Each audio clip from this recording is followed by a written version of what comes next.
जुले नमस्कार व सलाम दोस्तों। आप सबने सुना होगा कि लद्दाख के इन सीमाओं से चीन और भारत की सेनाएं पीछे हटाई जा रही हैं, यानी कि डिसएंगेजमेंट हो रहा है, जो कि बहुत ही अच्छी बात है दोनों देशों के लिए और तमाम दुनिया के लिए, क्योंकि इन ठंडे पहाड़ों में दोनों तरफ के तकरीबन 50,000 सेनाएं तैनात थी और ये सबके लिए एक मुश्किलात का सबब था। दोनों तरफ के माओ ने बहुत से बेटे गंवाए यहाँ, और इतनी ठंडी बर्फीली पहाड़ों में जब सेनाओं को तैनात किया जाता है और उन्हें रहना पड़ता है कपड़े के तंबुओं में या फिर लोहे के कंटेनर्स में, तो बहुत बड़ी मात्रा में यानी कि लाखों लीटर मिट्टी का तेल जलाना पड़ता है, जो कि खर्च बहुत ज्यादा आता है देशों पर, क्योंकि ये तेल बाहर के देशों से आता है। फिर प्रदूषण का क्या कहें, जिसके वजह से हमारा जलवायु परिवर्तन हो रहा है, और यहाँ लद्दाख जैसे इलाकों में तो हमारे बर्फीले जो पहाड़ हैं, ग्लेशियर्स हैं, वो पिघलते जा रहे हैं।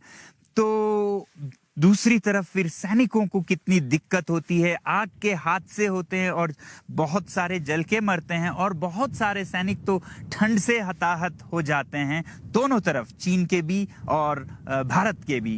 तो इन हालातों को देखते हुए हम जहां आज हैं, Himalayan institute of alternatives Ladakh, यानी कि हयाल एक वैकल्पिक यूनिवर्सिटी है जहां पर हम शोध करते हैं पहाड़ों में कैसे जीवन जिया जाए और यहाँ के जो स्रोत साधन हैं उनका इस्तेमाल करके जीवन को आसान कैसे बनाया जाए। तो इसी सिलसिले में हमने सोचा कि जब हमारे सैनिक इतने मुश्किलात में हैं सीमा पर, तो उनके लिए भी एक सोलर हीटेड शेल्टर क्यों ना बनाया जाए, क्योंकि आपने सुना होगा यहाँ हमने सोलर हीटेड घरों को बनाने में काफ़ी महारत हासिल की पिछले कोई 25-30 सालों में।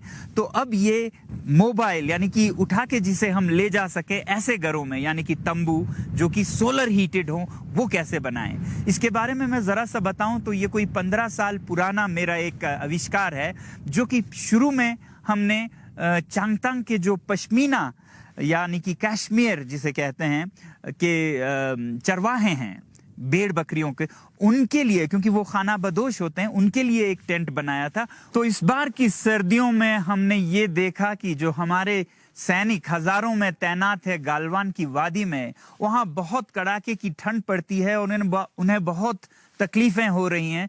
तो हमने इस यूनिवर्सिटी में एक प्रोजेक्ट पे काम करना शुरू किया, और प्रोजेक्ट था एक ऐसा तंबू, पैसिव सोलर हीटेड टेंट बनाने का, जिसमें कि हमारे सैनिक आराम से रह सकें और गर्मी सूरज से हो और न तेल का खर्चा न धुआं हो। तो इस पैसिव सोलर हीटेड टेंट का जो ये आप प्रोटोटाइप देख रहे हैं, इस पे तकरीबन 1 महीना लगा हमें। तो ये सोलर टेंट अंदर से कैसा है और काम कैसे करता है, उसे देखने जाने से पहले मैं आपको जरा सा बताऊं कि ये कैसे बना हुआ है। इस टेंट के 2 हिस्से हैं। एक आगे का हिस्सा जो कि ग्रीन हाउस हिस्सा है, जहां से सूरज की गर्मी जाती है, और जो पीछे का हिस्सा है वो स्लीपिंग चैम्बर है, जहां की सैनिक रात को सोते हैं।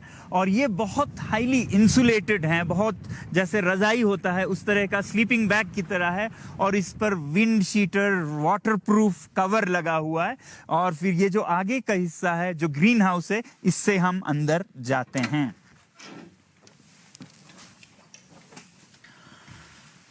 तो ये है पैसिव सोलर हीटेड टेंट।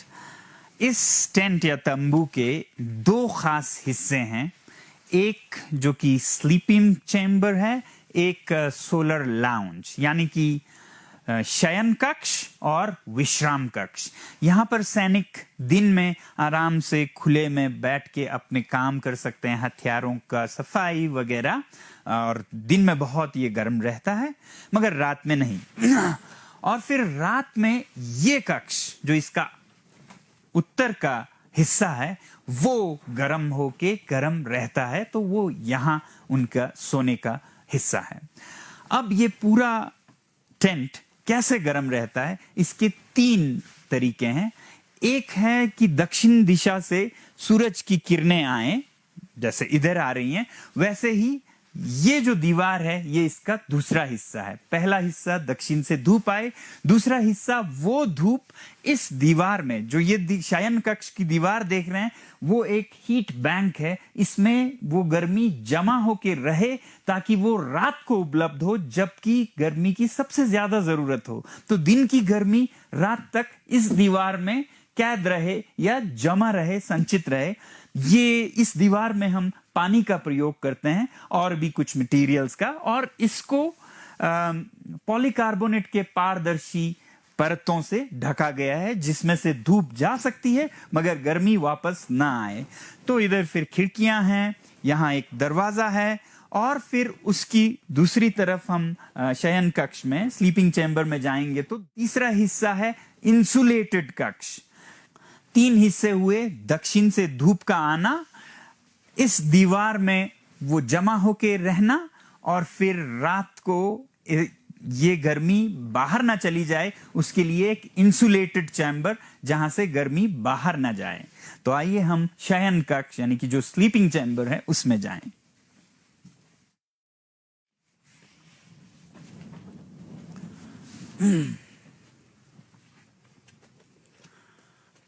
तो ये है पैसिव सोलर टेंट का नॉर्दर्न यानी कि उत्तर का हिस्सा, जहां से धूप नहीं आती है मगर अंदर की गर्मी बाहर जाती है।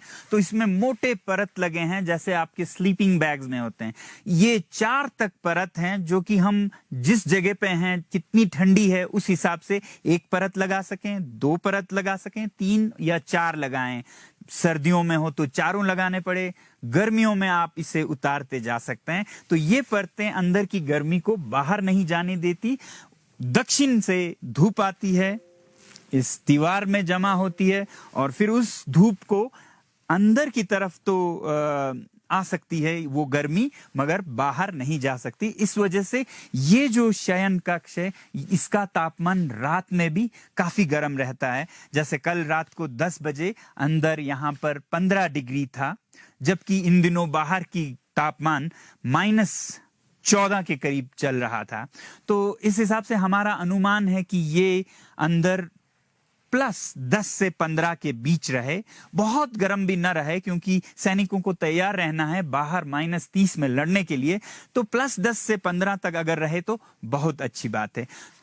इस टेंट में दक्षिण की धूप और बीच के ये दीवार में हीट बैंक और फिर उत्तर के इंसुलेशन के अलावा ये जो आकार है जो कि गोलाकार है, जिसके वजह से इस तंबू का सरफेस एरिया, क्षेत्रफल कम से कम होता है। ये एक ज्योमेट्री का हिसाब है।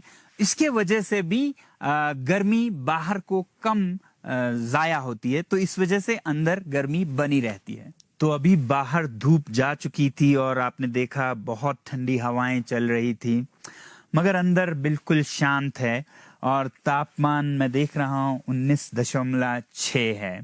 ये तो खैर अभी धूप डली है, मगर देखना रात को है कि रात को जब 9-10 बजे हो तो तब अच्छा तापमान हो। इस सोलर टेंट के डिजाइन में हमने ये ध्यान में रखा कि इसे पोर्टेबल रखना चाहिए ताकि ये कहीं भी ले जाया जा सके, और ऊंचे पहाड़ों में खासकर जो रेजांगला और ब्लैक टॉप हिल उनको नजर में रख के, या फिर सियाचन ग्लेशियर उनको नजर में रख के बनाया गया है। और इसको जब हम खोलते हैं तो ये कोई 30 से 40 हिस्सों में बट जाता है, और हर हिस्से के वजन 30 किलो से ज्यादा नहीं होनी चाहिए ताकि उसे उठा के ले जाया भी जा सके। और इसका एक जरा महंगा वर्जन होगा जो कि एल्यूमिनियम का होगा, उसमें तो लगभग 20 किलो से ज्यादा कोई भी हिस्सा नहीं होगा। इसका डिजाइन हमने सेना के साथ निकट समन्वय रखते हुए, उनकी जरूरतों को समझते हुए किया है, और सेना ने हमें बहुत सहयोग इसमें दिया है। अब अगर हम इसकी कीमत के बारे में बात करें तो ये टेंट आगे चलकर भी और अभी भी तकरीबन 5 लाख रुपए में बन के आता है। मगर इसके विकल्पों के साथ अगर तुलना करें हम, तो विकल्प हैं लोहे के कंटेनर्स। उनमें एक तरफ तो हीटिंग की कोई व्यवस्था नहीं होती है, दूसरी तरफ उनका क्षेत्रफल एरिया जो है इसके आधे से भी कम होता है, और उनका कीमत लगभग सेना को 9 से 10 लाख रुपए पड़ जाते हैं। तो ये आधे कीमत में दुगना क्षेत्रफल देती हैं। फिर दूसरा विकल्प है कपड़े के तंबू, वो तो सस्ते होंगे मगर बहुत ही ठंडे भी होंगे। इसी प्रोजेक्ट को अगर एक सरकारी लैब में एक रिसर्च प्रोजेक्ट की तरह किया गया होता तो शायद आधे से 1 करोड़ तक लग जाता।